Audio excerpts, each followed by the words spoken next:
Well, I'll do a relaxation. You do? It depends where I'm at. You know, if I have the time, I like to be in my trailer and just lay down and, you know, take all the time I need to relax. And I do some weird visualizations. And it depends on the scene. You know what I mean? It depends what the scene is. I'll either play music to, or I'll do a sense memory fully before I even walk out there. So in a way, it's like your muscles have those memories. So when you hit, hopefully, hopefully, when you hit certain moments, you still have that residue. You do a sense memory not about the scene, but about your own, but about preparing to relax. You know, sometimes I'll just lay down, I'll do relaxation, and I'll think about the scene. I'll go, you know, ask for some memory to come in. Like I won't judge it, and some weird thing will come in. And sometimes you're like, what's up with this memory? I think this is the wrong one. It's like, no, no, no, just go with it, you know. And maybe there's something in there. Do you know what I mean? I don't know. Or sometimes I'm pretty manipulative with it. I really know the memory. I've already chosen it, and I'll go through it because I know it's like really perfect for that scene. But then the hard thing is if you're on the set to keep that focus. You know, that's the most important thing. I think sometimes people don't realize that, especially if it's a really intense scene.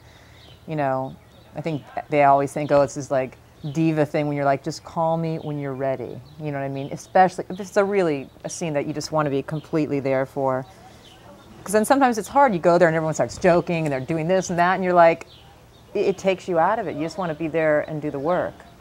So I just try to keep myself to myself when I'm doing scenes like that. Or if it's a scene where I want to be really loose and free, you know, I'll be the one like joking around and just keeping myself, you know, fluid. Depends, you know, I mean, it just depends on the scene.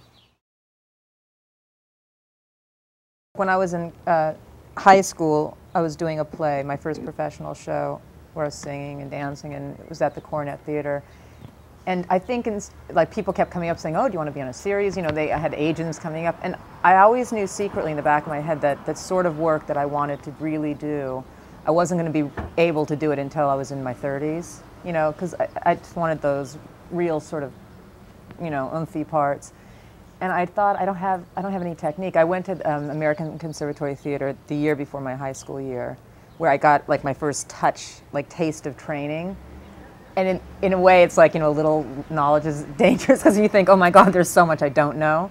You know, so I just felt like I needed techniques. And I'm the type of personality that I need to try everything. So I'd go to the Circle in the Square, then I'd go to Strasbourg, then I'd study with David Mamet, then I'd go to Harold Guskin, then I'd go to Uta Hagen. I mean, I like getting a little bit from everywhere and then figuring out what works for me. Do you know what I mean? It's like reading 10 different books on the same subject and you kind of make up your own way. But I needed to learn technique, and I feel like I didn't learn it until about like 7 years ago. And now I actually feel like I'm ready to start really doing what I want to be doing because everything's kind of in sync. You know what I mean?